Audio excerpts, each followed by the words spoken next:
आम्हाला पैशांनी करा विकत घेतलेले फक्त पैशाची घेणं घेणं इथं 15 दिवसात जवळपास 40 एक लोक यांनी मारलेत पैशासाठी, फक्त आणि फक्त पैशासाठी. आहे 10 तारीख त्या दिवसापासून आत्तापर्यंत पूर्ण सगळे उपचार चालू आहे असं सांगून खोटं सांगून सगळे प्रयोग चालू होते.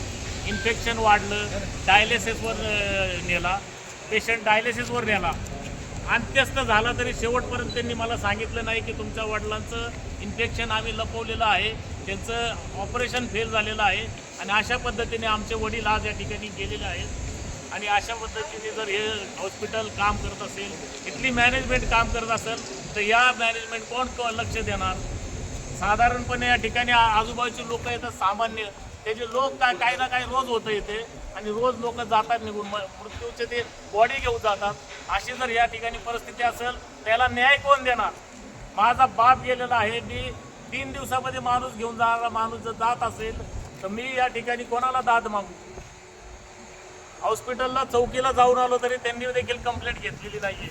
यामधून मला न्याय मिळावा एवढी माझी विनंती आहे.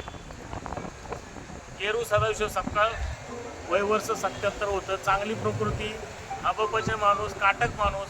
त्यांची विल पॉवर एवढी होती की ते बोललं तर उठायच्या तयारीत असलेला माणूस गेलेला आहे.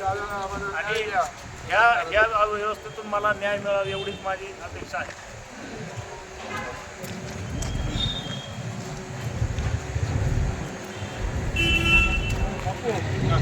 वस्तू